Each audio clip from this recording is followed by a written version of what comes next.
Oke. Pak, saya Pak. Alhamdulillah jasa. Pak. Oke, siap. Baik, kita mulai ya, kita bahas.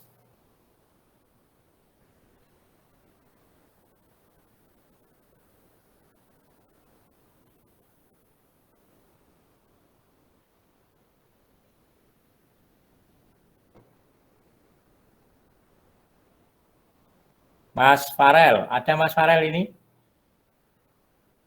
Ada Pak. Oh ya, Pak Bambang dikirimi Pak, sama sore Pak Bambang kirimi ini. Sebenarnya saya juga sama saja sih, baik nanti udah kelihatan. Oke.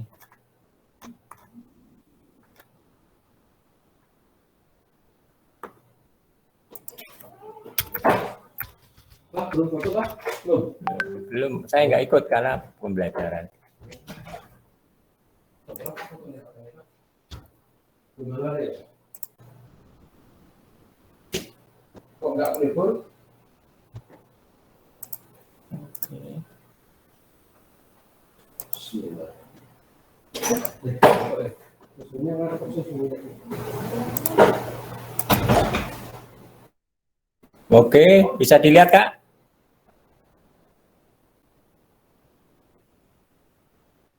Oke, jadi saya akan membahas yang biologi ya. Jadi saya akan membahas tentang biologi. Oh, mohon maaf ini tadi belum doa ya, Mas Soleh, Mas Dian dipimpin doa Mas Dian. Ya Pak, sebelum kita memulai pembelajaran pada siang hari ini, marilah kita berdoa terlebih dahulu. Berdoa menurut kepercayaan masing-masing, dipersilahkan.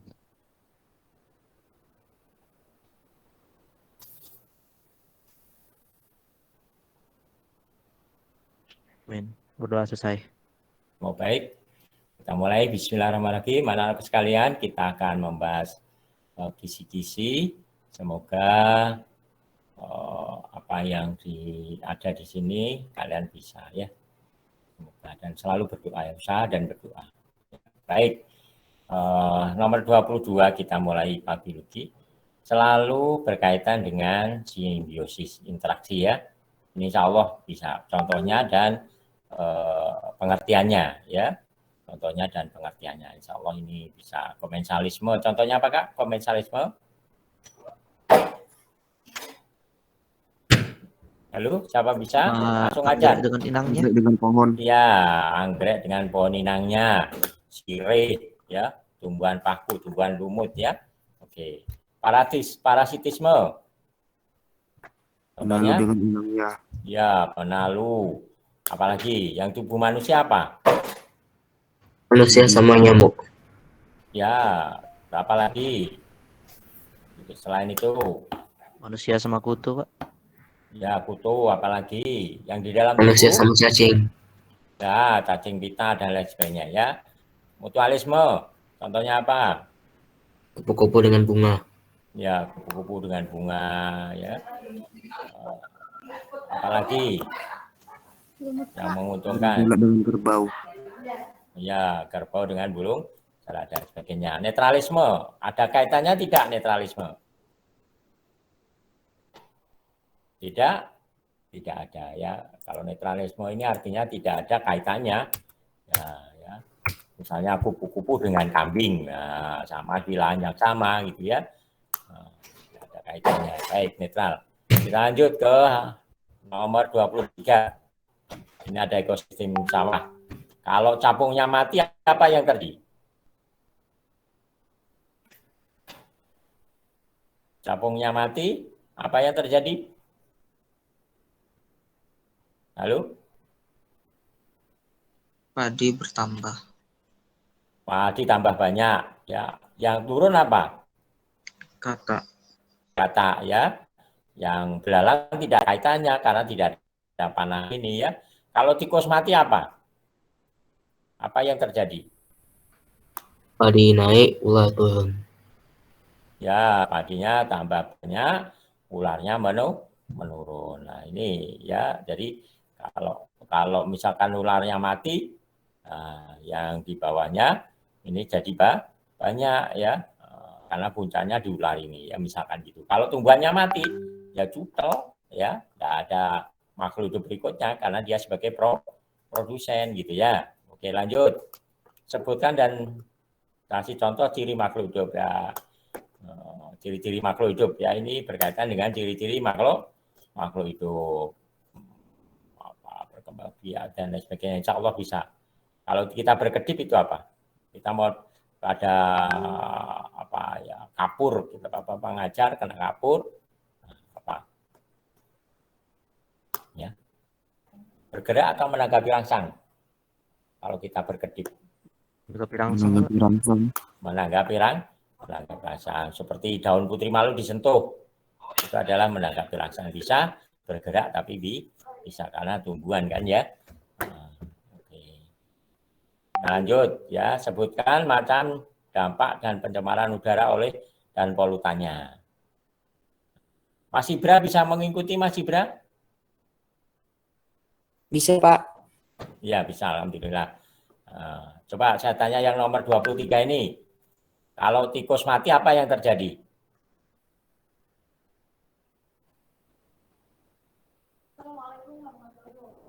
Nah, tikus mati apa yang terjadi Mas Ibra?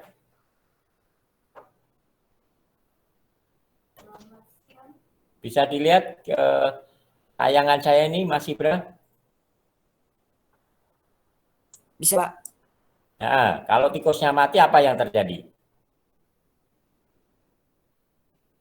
Padi akan, karena tidak dimakan oleh tikus, padi akan apa? Bertambah, ya. Ularnya apa? Karena salah satu makanannya kurang, ularnya akan menurun ya. Jadi kalau di belakangnya ini berarti dia menurun, kalau di depannya ini adalah dia akan bertambah gitu. Oke ya. Kita lanjut. Sebutkan macam dampak pencemaran. Misalnya efek rumah kaca. Polutannya apa? Halo, efek rumah kaca apa polutannya? CFC. Karbon, ya, CFC bisa. Kalau hujan asam, nitrogen, Metana. Apalagi sulfur, nitrogen ya, NO3, NO2 ya, sulfur, nitrogen itu adalah kelompok yang bisa menyebabkan hujan asam ya. Oke. Kalau CFC bisa ozonnya menipis ya. Kita lanjut ya. Sekarang masih ingat ini nomor 26. Masih ingat tentang organ. Ini sistem organisasi kehidupan. Paling kecil apa Kak dalam sistem organisasi kehidupan? Sel. Apa Kak? Sel. Sel. Sekumpulan sel akan membentuk apa? Jaringan. Jaringan. Sekumpulan jaringan akan membentuk apa? Organ. Sistem jaringan. Organ. Nah, sekumpulan organ akan membentuk sistem organ. Nah, sistem organ akan membentuk organisme. Ya. Nah, sekarang kenapa jantung dikatakan organ? Kenapa? Mengapa jantung disebut organ? Ya kembali kan pengertian organ apa? Pengertian organ tadi apa? Terbentuk dari jaringan. Iya, sekumpulan dari jaringan. Lah, kenapa jantung dia katakan organ? Karena sekumpulan dari jaringan-jaringan yang menyusun, ya jaringan yang menyusun, bukan sel, ya jaringan. Nah, ini berkaitan dengan sendi. Ya, sendi engsel di mana letaknya? Siku. Di siku, lutut, ya. Kalau sendi putar? Pangkal kepala. Ya, kepala dengan leher. Kalau lengan atas dengan bahu apa? Peluru ya. Aktivitasnya ya menekuk. Contoh aktivitas yang menggunakan sendi engsel ya menekuk engsel, menekuk lengan ya. Nah, gitu caranya ya. Kita lanjut. Nah, ini kalau ini disinari terus melengkung, ini apa? Peristiwa apa ini? Ada sinar, ada tanaman, ada melengkung menuju ke arah cahaya. Namanya apa? Fototropisme. Ya, gerak Iya. tropisme. Jadi diingat ya, cara mengingatnya bagaimana? Cara gerak yang mengikuti arah rangsangan. Nah, rangsangannya kan cahaya ini. Nah, itu namanya tropisme. Ya, kalau mengikuti arah rangsangannya namanya tropisme. Nah, yang menyebabkan ke arah itu apa? Kalau sinar berarti fototropisme, gitu caranya ya. Kalau tidak terpengaruh, misalkan disinari di sini lah, seperti ini disinari dari sini, dia geraknya ke sana. Nah, yang ini juga disinari dari samping, geraknya lurus. Nah, tidak ada pengaruhnya. Itu berarti gerak, akhirnya apa? Nasti ya, nasti. Pokoknya gerak yang tidak dipengaruhi oleh arah rangsangan, itu namanya nasti. Tapi kalau dipengaruhi oleh rangsangan, namanya tropisme. Kalau gerak seluruh bagian tubuhnya, namanya taksis, gitu caranya, cara mengingatnya. Ya, cara mengingatnya gitu. Jadi kalau bentuk apa saja, ya itu kalian harus tahu. Ya, berarti gambar A, C, D ini tidak terpengaruh ini ya. Yang terpengaruh adalah gambar B. Apa artinya ini tadi? Fototropisme. Ya. Sekarang kita lanjutkan gambar pernapasan. Nah, amati gambar sirkulasi ini. Ya. Ini ada nomor 1. Berarti apa ini nomor 1? Hidung. Di hidung. Apa fungsinya? Melembabkan udara, menyaring Ya. udara, dan mengatur suhu. Iya, ada 3. Kelembapan, suhu, dan penyaring. Ya, mengatur kelembapan udaranya, mengatur suhunya, dan menyaring udara. Ini adalah nomor 2 apa? Pangkal tenggorok, laring. Baru nomor 3 apa? Tenggorokan atau trachea. Nomor 4 apa? Alveolus. Untuk apa alveolus? Tempat pertukaran oksigen dan karbon dioksida. Ya, tempat pertukaran gas ya. Tempat pertukaran gas. Mas Ibra bisa dicatati gini ya. Apa namanya ini ya? Ya, di ini. Kamu foto boleh terus ditulis keterangannya. Baik, kita lanjutkan. Ya. Mekanisme pernapasan perut pada inspirasi. Kalau pernapasan perut apa yang berperan? Diafragma. Diafragma. Inspirasi itu masuk atau keluar? Masuk. Nah, kalau masuk itu kontraksi atau relaksasi? Kontraksi karena masuk ya. Berarti posisi diafragma melengkung atau mendatar? Melengkung. Kalau melengkung malah sempit, keluar. Ya berarti mendatar ya. Kalau berkontraksi itu mendatar diafragmanya ya. Diafragmanya mendatar. Apa akibatnya? Ruangannya menjadi besar, volumenya menjadi besar ya. Volumenya besar berarti tekanannya bagaimana? Rendah, kecil. Maka akibatnya adalah udara masuk ya. Jadi kalau mekanisme ini berarti terakhirnya nanti adalah udara masuk ke paru-paru ya. Jangan nanti kalau misalkan ada ini udara masuk baru alasannya enggak ya. Kalau ini adalah prosesnya dulu. Nah, prosesnya dulu ya. Misalkan diafragma berkontraksi berarti diafragma mendatar. Nah, kalau sudah mendatar apa yang terjadi? Ruangannya menjadi besar, volumenya jadi besar. Ya, volumenya jadi besar, akibatnya apa? Tekanannya menjadi kecil. Volumenya ruangannya jadi besar, tekanannya kecil, otomatis udara luar masuk. Itu ya caranya.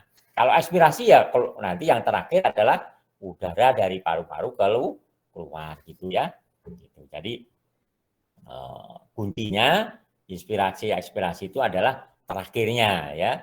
Terakhirnya udaranya keluar atau masuk. Nah, kalau inspirasi berarti udara luar masuk.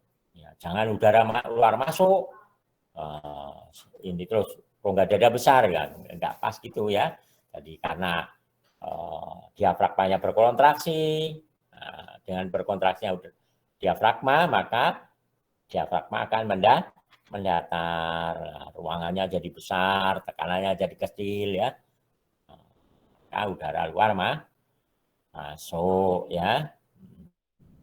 Gangguan pada sistem pencernaan pada pembengkakan kelenjar air ludah. Biasanya di samping ini, di bawah telinga. Kalau kelenjar air ludah berarti di bawah telinga. Kalau peradangan apa namanya?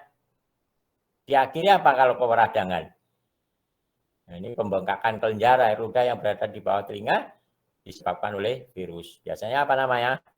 Akhirannya adalah sitis ya, sinusitis ya. Apa kalau di bawah telinga apa namanya? Kelenjar air liur ada 3, masih ingat?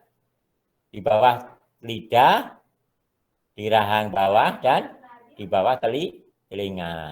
Di bawah lidah apa namanya? Sublingual. Di rahang namanya apa? Maksila. Nah, di bawah telinga namanya kelenjar parotis ya. Karena peradangan, gangguan, maka disebut dengan parotitis gitu ya. Caranya gitu mengingatnya ya. Oke, sekali lagi. Oh, ini enzim tadi ya. Oke, kita ulangi lagi supaya ngecek saya mantu ini. Ini benar-benar diperhatikan loh ya. Oke, yang pernapasan. Siapa nih? Mas Ferel ada, Mas Ferel? Ada, Pak. Ya. Nomor 29. Nomor 1 tadi apa? Hidung. Rongga hidung. Apa fungsinya? Ada 3 tadi. Untuk menyerap. Apa? Untuk apa? Untuk menyaring ya, kelembapan dan mengatur suhu. Wah, gitu. Kalau nomor 4 apa fungsinya? Pertukaran nomor 4 apa fungsinya? gas dan pertukaran. Di mana ini terjadi pertukaran? Alveolus. Alveolus. Kita lanjut ya, paham loh, saya ngetek loh ya. Oke. Mekanisme pernapasan. Saya cek ini tadi. Mekanisme pernapasan. Mbak Rengganis ada Rengganis? Halo, Mbak Rengganis? Loh, Mas Iya, Pak. Evan. Oh ya, oke, Mbak Rengganis. Mekanisme pernapasan.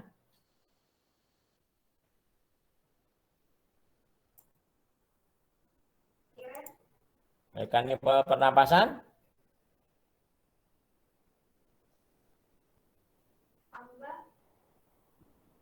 Mekanisme pernapasan perut. Diafragma. Diafragma bagaimana? Mendatar. Ya, Volume terus besar. volume Tekanan rongga kecil. dada. Ya, volume rongga dada besar, tekanannya jadi kecil. Apa akibatnya? Udara luar masuk gitu Kak ya. Udara luar masuk nanti kalau ada, jangan nanti ada pilihan udara luar masuk baru alasannya itu. Ya ininya dulu Kak ya. Ini ya. ya. Jadi apa namanya? Prosesnya dulu ya, prosesnya dulu. Oke, alhamdulillah. Berikutnya Evan. Mas Evan ada Mas Evan? Ada Pak. Ya, enzim yang ada di mulut kita apa namanya?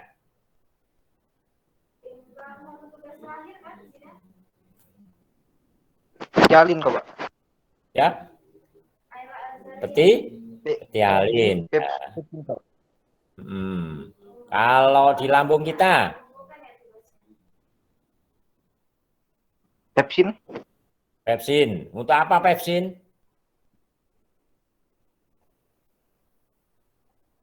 Pepsin untuk apa, Kak?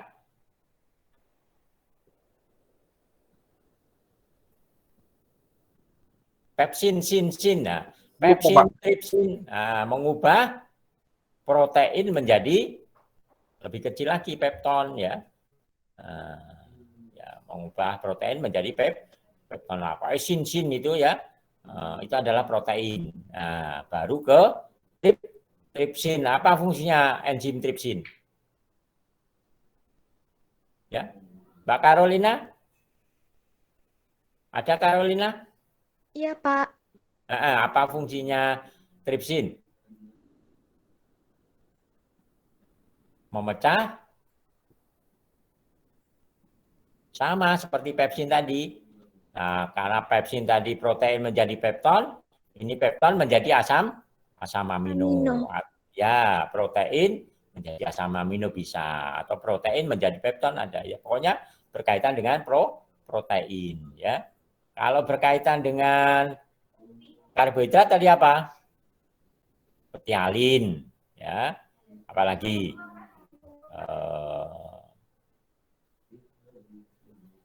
yang berkaitan amilase. Nah, ase itu adalah apa artinya enzim. Kalau lemak apa? Mbak Adelia virus. Kalau lemak apa, Adelia? Lemak dari kata lipid. Enzimnya ase, berarti lipase gitu caranya, Kak ya. Gampang ya. Jadi protein itu sin. Nah, menghafalnya adalah PQRST. Ya, P pepsin, T tripsin. Nah, pepsin duluan berarti di lambung. Tripsin nanti di usus 12 ya. Dari itu caranya ya, cara mengingatnya. Ada pertanyaan? Nah, kita lanjut. Untuk gangguan pada sistem pencernaan tadi, di bawah leher kita ini namanya parotis, sehingga peradangannya namanya parotitis. Kita lanjut sekarang. Nah, kita lanjut ya. Ini. Ya. Sekarang gambar nefron ini namanya. Nefron, jadi bagian terkecil dari ginjal. Jadi satu unit ginjal ini namanya nefron ya. Kalian masih ingat? Jadi yang pertama ini adalah badan Malpighi, terdiri dari yang datang namanya glomerulus, yang menyelimuti namanya kapsula Bowman. Nah, nomor 1 ini tempat terjadinya apa? Sebutkan nomor pada pembentukan urin yang terjadi pada filtrasi. Nah, berarti nomor 1 ini terjadi filtrasi ya. Filtrasi nanti masuk ke ductus contortus proximal. Nah, di sini terjadi namanya reabsorpsi sampai nomor 3 ini ya. Sampai lengkung Henle namanya atau leher rasa. Nanti berikutnya dari lengkung Henle ke ductus contortus distal. Nah, ini terjadi augmentasi, menambah zat-zat yang tidak dipakai ya. Tadi baru nomor 4 pengumpul ductus collectivus namanya ya, Kak ya. Jadi di sini disebutkan nomor pada pembentukan urin yang terjadi pada filtrasi. Filtrasi berarti nomor 1, nomor 2 ini ya. Terjadi penyaringan ya. Nomor 3 di sini terjadi reabsorpsi. Ya, baru ke berikutnya di daerah sini adalah terjadi augmentasi Ya. Lapisan ginjal ada berapa macam, Kak? 3. 3. Paling luar apa namanya? Lapisan luar, korteks. Nah, ini ada di filtrasi ini yang di korteks. Yang lapisan 2 apa namanya, Kak? Medusa. Medula. Medula. Ya, Medusa. medula. Keempat, ketiga, mohon maaf, ketiga, lapisan kita namanya pelvis ya, pengumpul di sana ya. Oke, kita lanjut. Bapak, nomor 33 itu gambar apa tadi, Pak? Gambar ginjal, nefron. Nah, satu unit kecil, namanya nefron. Ya, ini adalah bagian di ginjal. Proses kerjanya, kalau dipotong ya, atas ini itu bagian korteks, yang tengah ini adalah bagian medula, yang paling bawah adalah bagian pelvis, pengumpul. Aduh, puasa-puasa gini agak ngantuk ini ya. Oke, supaya nggak ngantuk kita ambil napas ya. Sekarang ciri-ciri pembuluh darah arteri. Nah, masih ingat pembuluh darah arteri? Pembuluh darah yang bagaimana? Keluar jantung? Dari jantung. Keluar dari jantung. Kalau mengangkut oksigen benar salah? Benar kecuali yang pulmonalis. Ya. Salah. Ya, Salah. tidak pas ya. Ya. Tidak pas ya. Karena ada arteri pulmonalis tidak mengangkut oksigen ya, kalau mengangkut karbon dioksida. Yang benar adalah pembuluh darah yang keluar dari jantung ya. Itu arteri. Ada katupnya, Kak? Arteri? Ada, Pak. Tidak ada, hanya satu aja di aorta ya. Bagaimana lapisannya? Lapisan pembuluhnya? Tebal dan kuat. Ya, kenapa? Ya karena baru darah keluar dari jantung, harus tekanannya keras. Nah, kalau tipis bisa pecah ya. Tekanannya jadi kencang ya, kencang ya. Itu ciri khas dari vena kebalikannya, banyak katupnya, pembuluhnya tidak elastis ya. Menuju jantung pembuluh darahnya gitu kan ya. Oke, kita lanjut. Nomor 35. Bentar, sebelum ke lanjut saya mau ngecek lagi ini. Untuk Waktunya udah habis. Ya, Waktunya udah habis. waktunya habis. Oke. Pak. Yes. Kisi-kisinya boleh minta nggak, Pak? Farel. Iya, Pak. Ini Farel. Ya sudah dikasih Pak Agung kan sama saja ya. Pak Agung bilang ini, Pak, apa namanya? Nggak bisa kirim karena HP-nya lagi di rumahnya, Pak. Di rumahnya. Oh, loh, belum dikirimi? Belum. Kemarin. Oh, belum. Ya sudah. Bentar. Ada Ega ini, ada Ega. Ada Ega. Kelas Ya, ini Pak. Ega. Pernah dikirimi Pak Agung kisi-kisi? Sudah, Pak. Ya kalau gitu sama Soleh dikirimkan ke teman-temannya ya. Ini kelasnya Farel. Kelas apa Farel? A. Apa? Mas Soleh ke Farel. Ini yang kelas B, Ega sudah ada, silahkan. Kelas C ada. Ya, kelas ABC apa? Yang hadir ini kelas D apa? sama D. A, B, D. ABD ya. Delta siapa ketuanya Delta? Halo? Apa? Oke. Angga, Mas Angga ya. Mas Soleh, Mbak Ega. Punya nomornya Angga, Mbak Ega? Enggak sih. Ya. Farel juga punya, Farel. Punya, Pak. Oh ya, oke, baik. Jadi Mas Soleh Kak ya nanti disebar. Sama sebenarnya bahasanya. Kan paling ini diganti ya. Pak Bambang hanya gambar-gambar aja, terus bahasnya ya. Oke, ya. Oke, karena waktunya saya kira saja ya. Ini satu apa? Saya sudah 36 kurang 4 insya Allah. Nomor 1 apa, Kak? Epidermis ya. Nomor 2 apa? Ini bentuknya tiang, berarti jaringan polisadat jaringan tiang untuk nomor 1 untuk pelindung ya. Nomor 2 ini untuk proses fotosintesis ya. Nomor 3 ini mengangkut ya, pengangkut yang kemarin keluar juga kan. Nomor 4 ini bunga karang, ya juga untuk proses fotosintesis. Nomor 5 untuk pertukaran gas ini stomata, ya. Oke, saya habiskan ya, tinggal kurang 4 aja. Nah, apa tujuan kalau kalian lihat gini? Ini panasan daun alkohol lugol, ada lugol ini berarti apa? Bahwa Amilum. proses fotosintesis menghasilkan amilum atau zat makanan, ya. Kalau fotosintesis menghasilkan oksigen yang mana? Air. Air, tumbuhan air, ya, tumbuhan air. Kalau ini dipanaskan ada lugol, ya, ada alkohol, ini berarti menunjukkan bahwa proses fotosintesis menghasilkan zat makanan atau amilum, ya. Oke, kita lanjut. Jadi itu yang diingat-ingat, ya. Oke, gambar apa gambar ini? Halo, ini alat apa toh? Wah, ini alat reproduksi wanita. Apa Tuba vapi, Pak. Oh, tuba fallopi ini loh Kak, yang ini loh. Ada rumbe-rumbenya kecil ini, tuba fallopi. Ini apa? Ovarium. Untuk apa ovarium? Menghasilkan Sel kansel telur. Sel telur, menghasilkan ovum, ya. Nah, ini baru tuba fallopi. Tuba fallopi itu saluran gitu Kak, ya. Atau disebut juga dengan oviduct, ya, atau saluran sel telur. Nah, di saluran ini tempat terjadinya pembuahan yang besar ini apa Kak?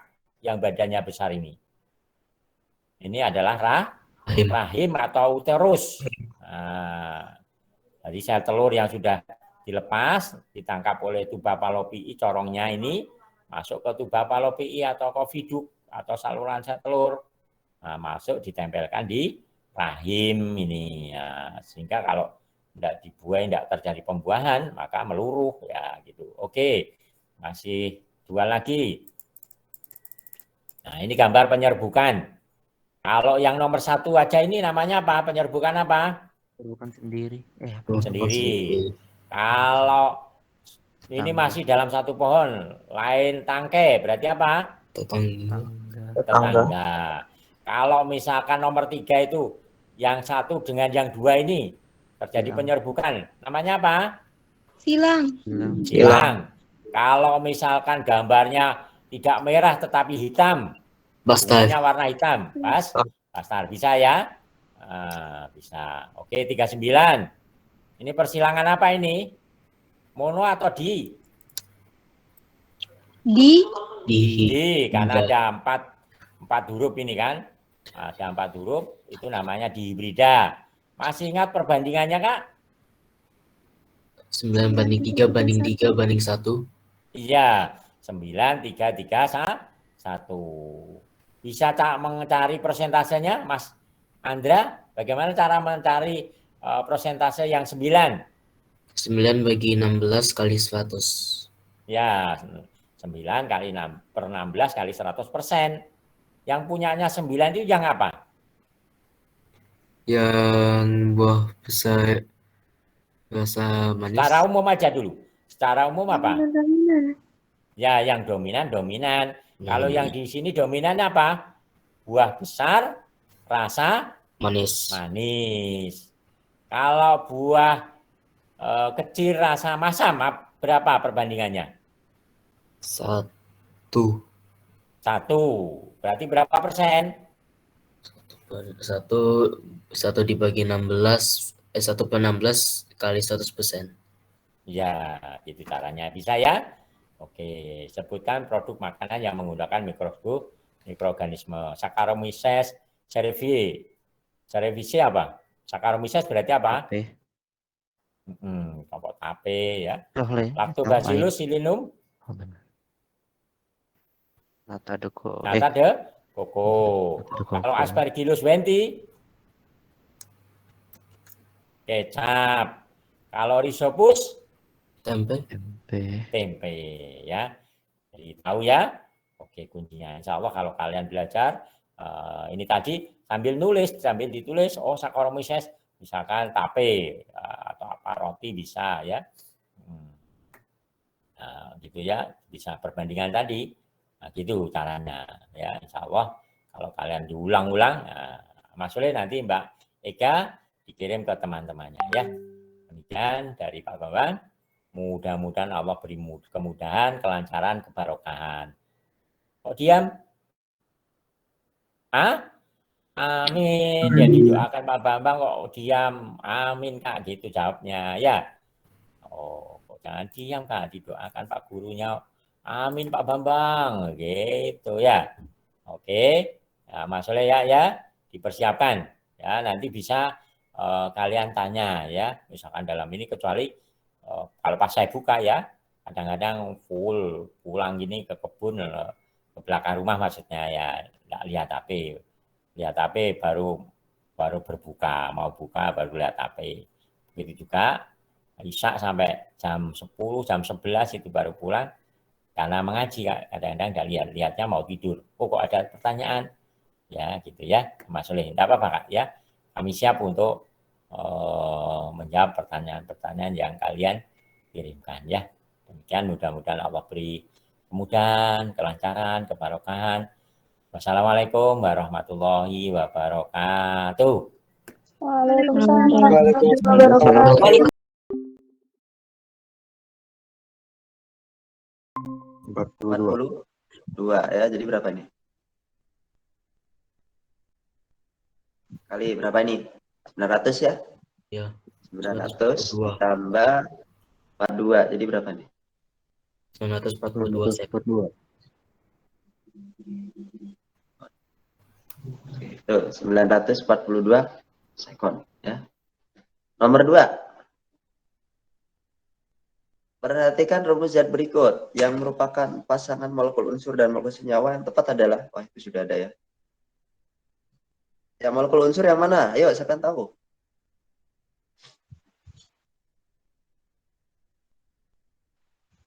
Kalsium. Kalsium itu unsur, bukan molekul unsur ya.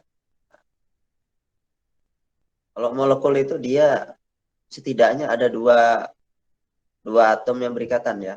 Nah, contohnya apa? O2. Nah, ini molekul unsur ya. Karena ada dua ya, ozon. O3 ini adalah molekul unsur ya. Air ini termasuk apa? Molekul Senyawa. Apa? Nah, molekul senyawa ya.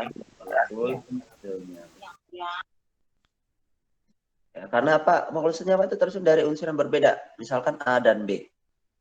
Nah, A dan B ini dia bisa membentuk AB ya. Senyawa AB. Nah, ini namanya senyawa. Karena apa? Beda. Hurufnya beda. Nah, kalau hurufnya beda itu berarti molekul senyawa. Tapi kalau hurufnya sama, misalkan A sama A, nah, kan menghasilkan A2 ya. Nah, ini namanya molekul unsur karena tersusun dari unsur-unsur yang sejenis. Ya. Berarti ini H2SO4 itu termasuk apa? Senyawa atau unsur? Ya. molekul senyawa. Senyawa. Cl2? Senyawa. Senyawa. Betul? Senyawa. Cl2. Molekul unsur. Molekul unsur nah, ya, bukan senyawa. Ya. Kalau molekul unsur itu sejenis atom-atomnya, tapi kalau senyawa dia berbeda. Ya. Ini molekul unsur. NH3? Unsur. Senyawa. Senyawa, ya. Karena terdiri dari nitrogen dan hidrogen, ya. Kalau Cl2 kan terdiri dari atom klor saja ya. Klorida ya. Sehingga molekul unsur. Kalau NH3 ada nitrogen, hidrogen kan berbeda nitrogen dengan hidrogen ya. Nah, ini molekul senyawa. Jadi jawabannya adalah pasangan molekul unsur dan molekul senyawa. Nah, berarti yang 4 dan 6. 4 ini unsur, molekul unsur. 6 ini molekul senyawa. Kenapa kok nggak 5 dan 6, Pak? Karena 5 ini bukan molekul. Ya. Ciri molekul itu dia ada misalkan ada angka 2-nya, ada angka 3 gitu. CA2, apa CL2, N2, O3 ya. Selanjutnya nomor 3. Jawabannya apa kira-kira? Bravo. Bravo. Iya, bravo ya. Tidak menyusut pada waktu malam hari. Ya, jadi benda itu anak-anak ya, itu kalau siang hari kan memuai ya. Nah, kalau malam hari itu kebalikannya, dia menyusut. Menyusut itu apa? Ukurannya menjadi lebih kecil, ya. Menjadi memendek. Kalau dia berupa apa namanya? Kabel ya, kabelnya memendek, ya. Nah, makanya dipasang kendor supaya apa? Supaya nanti ketika menyusut itu kabelnya nggak putus. Kenapa? Karena memendek. Nah, kalau misalkan dipasang tegang ya kabelnya, nah itu kan kalau menyusut itu kan akan tarikannya atau tegangan kabelnya akan semakin kuat ya kan. Nah, itu memungkinkan kabel bisa putus. Nah, jadi cara memasang kabel itu harus dipasang kendor ya supaya memberi ruang ketika dia menyusut ya. Nah, selain itu juga kereta api. Nah, kereta juga dipasang biasanya ada apanya? Celahnya ya. Nah, kayak gini ya. Nah, celah ini anak-anak ya. Ada yang tahu nggak fungsinya apa? Celah rel kereta. Supaya tidak membengkok saat memuai. Iya. Iya, betul. Jadi rel kereta ini kan dia kalau siang hari itu kan panas ya. Nah, benda yang panas itu bisa memuai. Ya, memuai itu bertambah ukurannya. Kalau panjang berarti bertambah panjang. Nah, dikasih celah itu supaya memberi ruang pemuaian pada rel ya, sehingga dia nanti tidak akan membengkok ya ketika di siang yang sangat terik ya. Karena rel itu dapat memuai ketika siang hari ya. Nah, ketika malam hari juga rel dapat menyusut ya. Nah, sehingga nanti celahnya akan makin lebar kalau pada malam hari. Tapi kalau siang hari nanti celahnya makin sempit ya karena memuai. Nomor 4, perhatikan hasil percobaan peserta didik yang menyelidiki sifat larutan lakmus seperti pada gambar.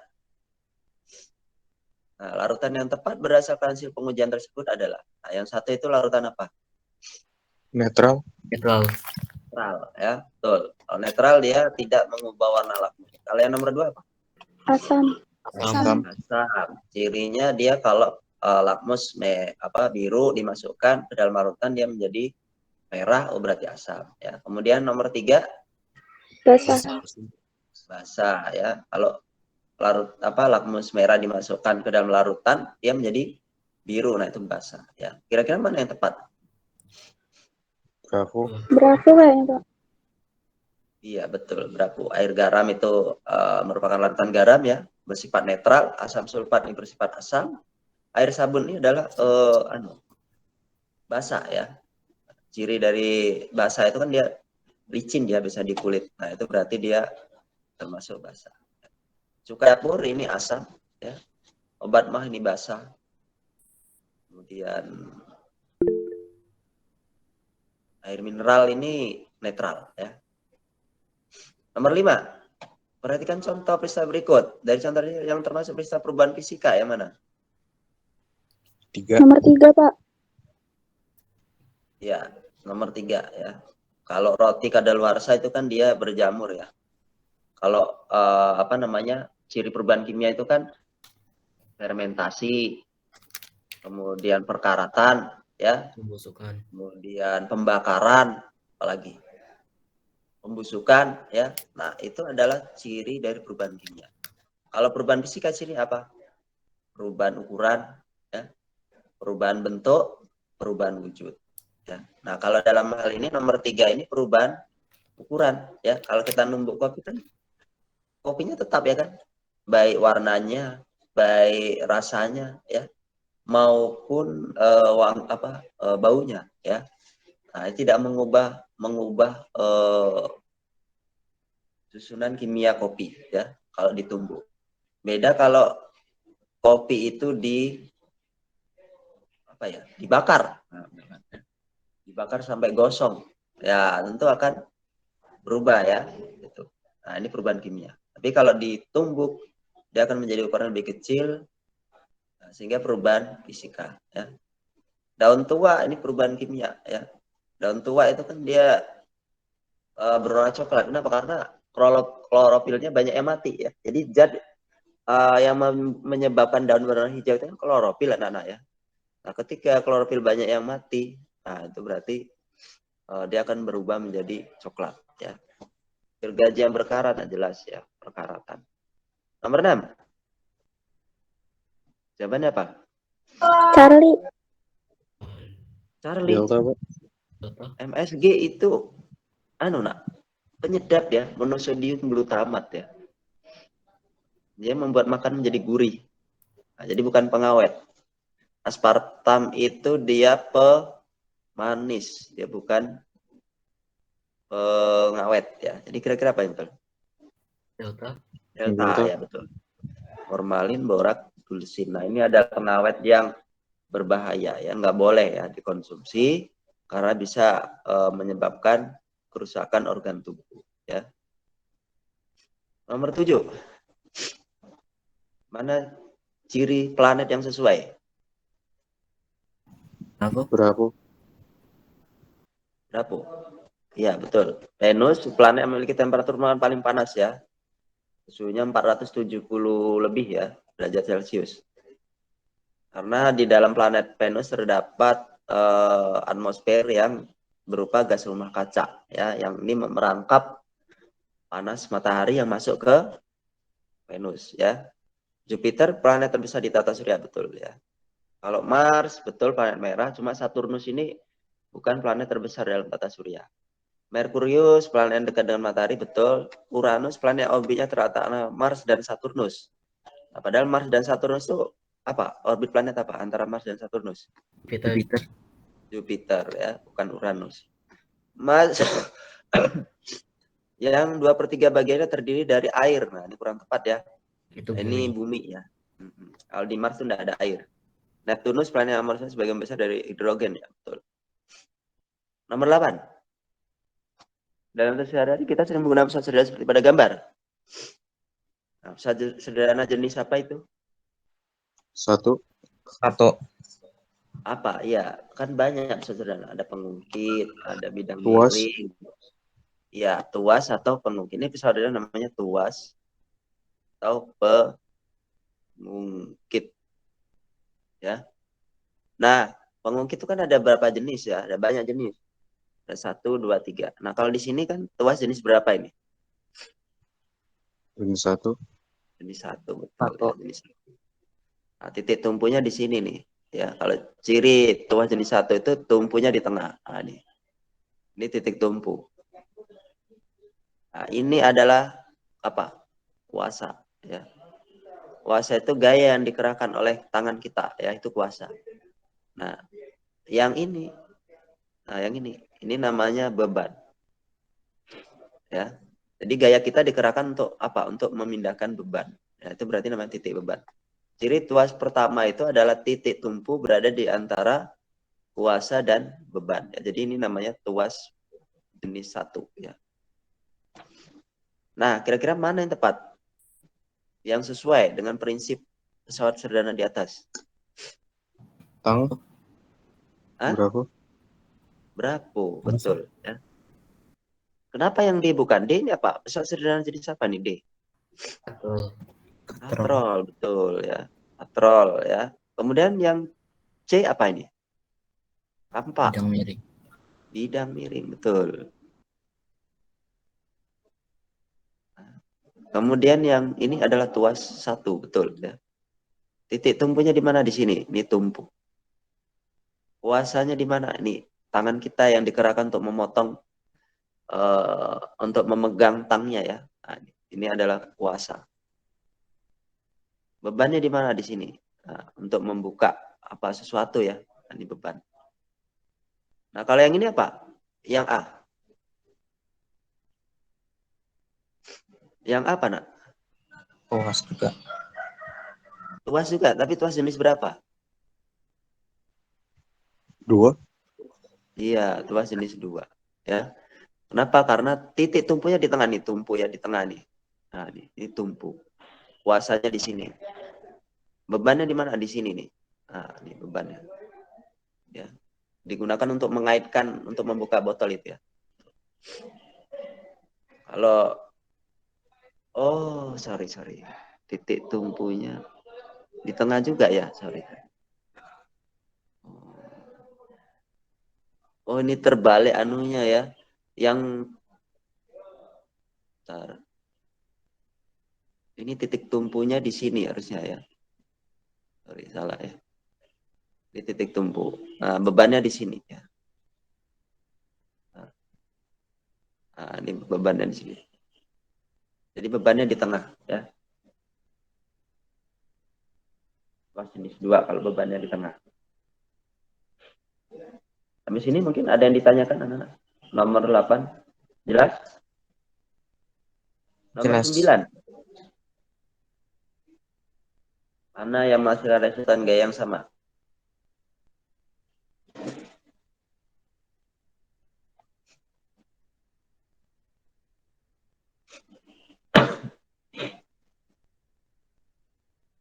Mana kira-kira?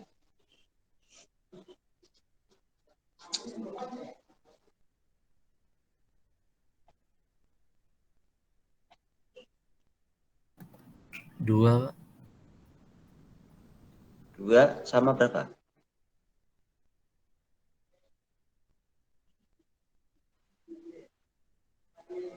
4. 2 sama 4. Sama ini kayaknya. Beda, Pak. Hah? Kita lihat satu-satu. Ini resultannya berapa yang satu?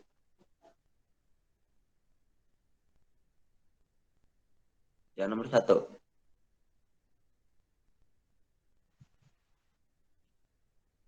Lihat gaya yang ke kanan ya.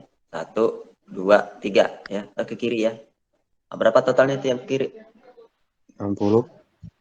Nah, 60. Yang ke kanan berapa? 30. Nah, resultannya berapa? 30 ke kiri. 30 Newton ke arah mana? Kiri. Ke arah kiri. Ke kiri ya. Nah, berarti resultannya ke sini nih. Nah, jadi resultannya sini. Ke sini 30. Ya. Kemudian yang nomor 2. 0.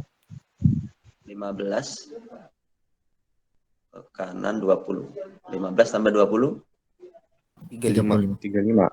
35. 25 tambah 10 35. 35. 35. Nah, ya berarti 0 ya.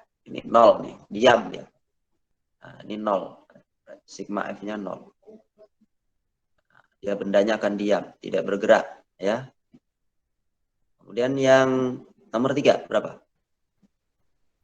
Ini kita lihat 25 yang ke kanan. 15 sama 30. Berapa resultannya? 70 ke 70. kanan. Ya, 70 ya. Ke kirinya 20, berarti berapa resultannya? 50 ke kanan. 50 ke kanan. 50 ke kanan. Nah, jadi nanti di sini. 50 Newton. Nah, yang nomor 4.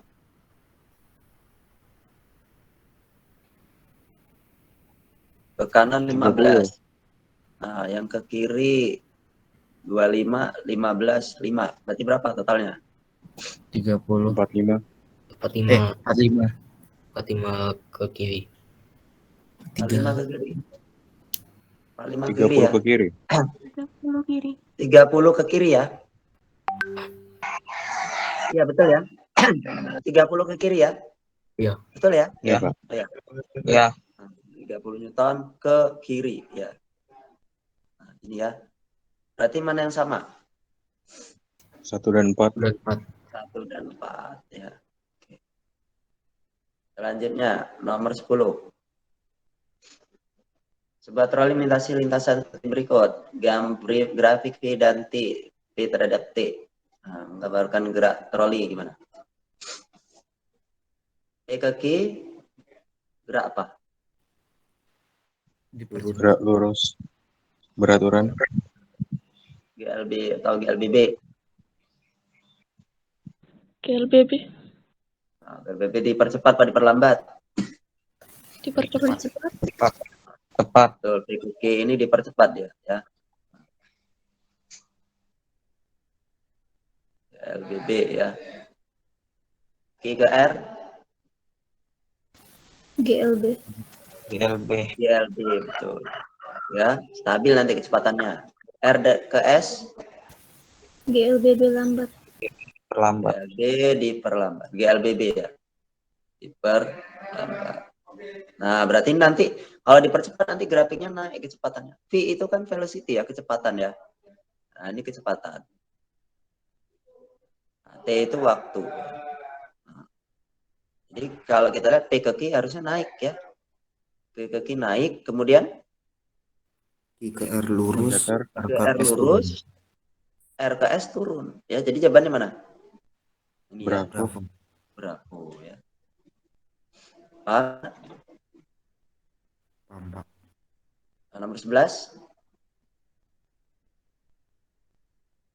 Asal kelapa 500 gram. 0,5 kilogram. Ya, ini setengah kilo ya. Ingat diubah ke kilo ya. Setengah kali 10 kali 2 meter. ketinggian 2 meter. Berarti berapa? 10. 10. 12. 8.000. Iya, 8.000 ya. Rho ya, gaya apa? Tekanan, maaf. Tekanan hidrostatis ya. Itu adalah Rho kali G kali H. Ya. Sejenis kali gravitasi kali tinggi. Nah, tinggi yang mana? Jangan yang 60 ya. Kedalaman itu ukur dari permukaan ya. Berarti yang dipakai yang ini ya. Ubah ke meter ya. Jadi 80 cm diubah ke meter. Jadi berapa? 0,8 meter. Kita masukkan 0,8. Oh, gravitasinya apa? Rho ini massa jenis nak ya? Massa jenisnya kan 1000 ya. Jadi kita kalikan 1000. Gravitasinya 10 ya. Kedalamannya 0,8. Jadinya nanti ketemunya 8.000 Newton per meter. Kemudian nomor 13. ABC menggunakan waktu 0,1 sekon. Jarak ABC 12 cm, periode dan amplitudo. Berapa periodenya? 0,2. Iya, periode itu apa? Waktu yang dibutuhkan untuk melakukan satu kali getaran. Dari A ke C itu kan setengah getaran ya kan? Waktunya berapa? 0,1 sekon.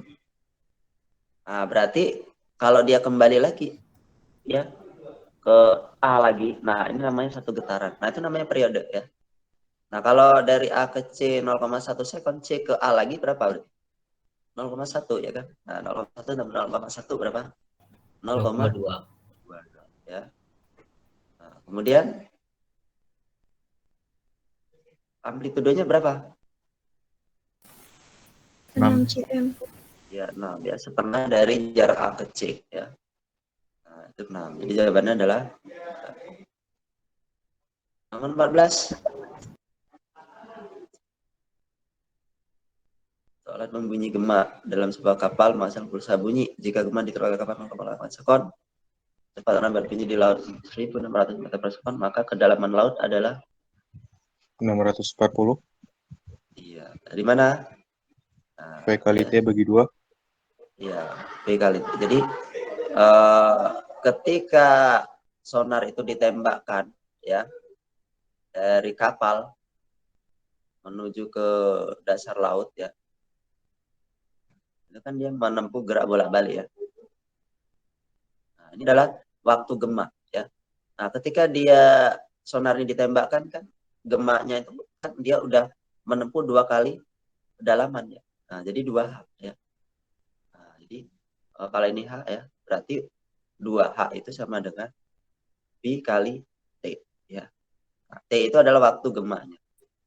Nah, sehingga H itu V kali T per 2 ya. Nah, V-nya ini kan cepat rambat bunyi ya, 1600.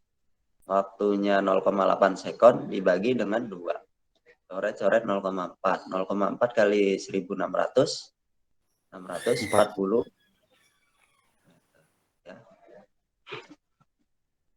Kemudian nomor 15. Charlie. Ya, Charlie ya. Ini pasti meninggalkan. Kalau meninggalkan kutubnya berarti apa? Kutub Utara. utara ya. Nah, yang Y arah medan magnet menuju ke kutubnya. Berarti ini selatan. Nomor 16.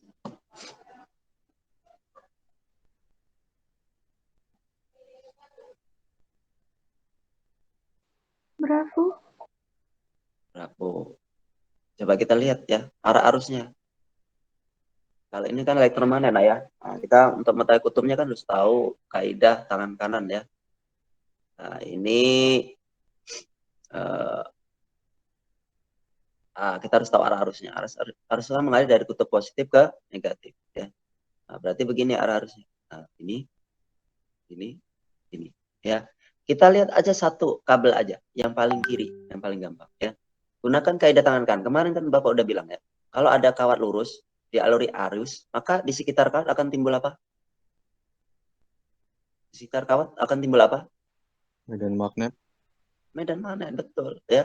Nah, arah medan magnet menggunakan kaidah apa? Tangan. Tangan kanan. Ya. Nah, ibu jari mengarah ke atas, kemudian 4 jari menggenggam menuju arah medan magnet. Sehingga ini kalau kita gambar ya, begini, arah medan magnetnya nanti begini. Nah, ya, sorry, kita ulang lagi. Nah, ya, ini arah medan magnetnya, ya, berlawanan jarum jam, ya. Kalau arusnya ke atas, ini udah kita gambar aja, ya, berlawanan jarum jam. Nah, gini aja nanti. Nah, nanti medan magnetnya kan begini, set, nah, set, ya, ya enggak, sama enggak dengan yang digambar itu? Nah, berarti kita lihat kutubnya yang Ki. Yang Ki ini apa? Arah medan magnet kemana? Menuju ke kutubnya atau menjauhi kutubnya? Menuju Masuk ya. Menuju ke kutub. Berarti kutub apa ini? Yang kanan. selatan. Utara. Nah, yuk lihat lagi nih. Nah, ini. Kalau arah medan magnetnya menuju ke kutub apa ini? Selatan. Ini selatan. Ya. Yang P berarti kutub apa? Utara, Pak. Utara. Nah, sudah ketemu ya. P utara, di selatan ya. Bisa Nana? Bisa. Oke, selanjutnya 17. Rizka melakukan percobaan melakukan dengan cara menggosokkan batang kaca digosok dengan kain sutra, balon digosok dengan kain wol.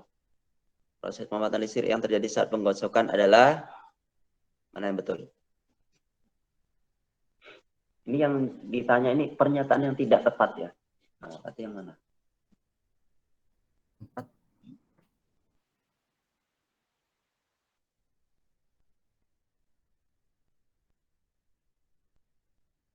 Kalau kaca digosok ke Pak. Kalau kaca digosok ke kain sutra, apa yang terjadi dengan kaca? Kacanya menjadi positif. Betul. Kenapa positif? Karena kain sutranya mengambil kehilangan elektron. Berarti ini benar ya? Nah, ini benar ya? Nah, kalau benda kehilangan elektron, dia akan menjadi positif ya. Kenapa? Karena muatannya lebih banyak muatan positif ya. Balon negatif. Digosok dengan wol, balon jadi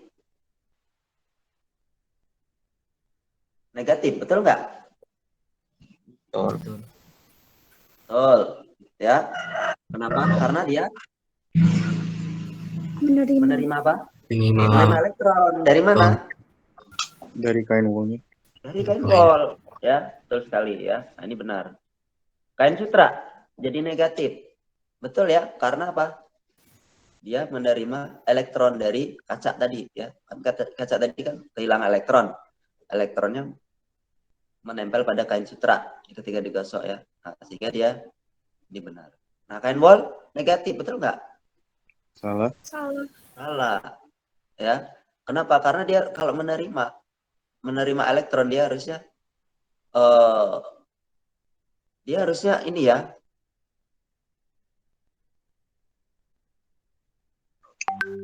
kehilangan elektron ya.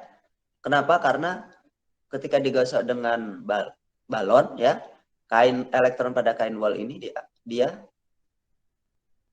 Diambil balon. berpindah ke balon. Sehingga ini harusnya bermuatan positif ya. Muatan positif, dia harusnya kehilangan ya elektron. Oke, jadi jawabannya yang tidak tepat adalah nomor 4 ya. Baik anak-anak, untuk nomor 18 saya rasa kalian bisa mencoba di rumah. 20 ini gunakan persamaan ini ya. P sama dengan P kali I ya. Daya ya. Daya tegangan kali kuat arus ya. Pak, kuat arusnya kan nggak diketahui. Dari mana? Nah, hukum Ohm. I sama dengan apa? P per R. Ya. Bisa kan? Selanjutnya yang nomor ini 21. Nah, kira-kira apa yang tepat?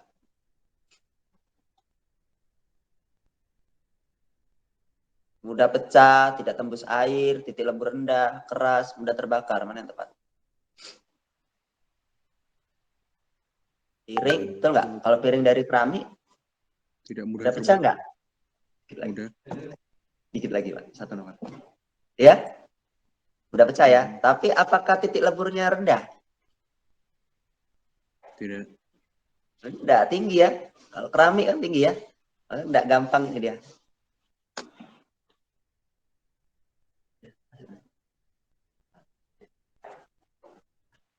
Delta, Pak.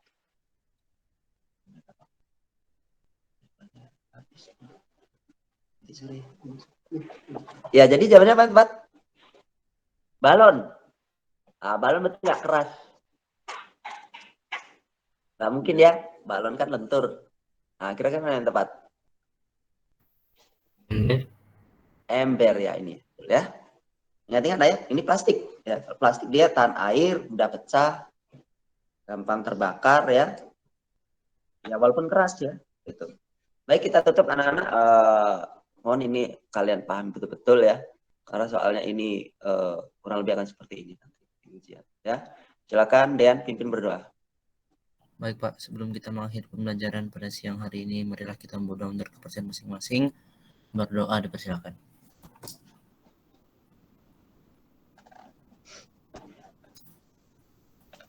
Berdoa selesai. Bapak harap anak-anakku semua minimal 90. Ya? Amin. Sanggup nggak? Amin. Aminin aja. Sanggup. Aminin, Ya. Pak. Nah, ya pokoknya Amin. anak Bidatra nggak ada yang di bawah 90 ya.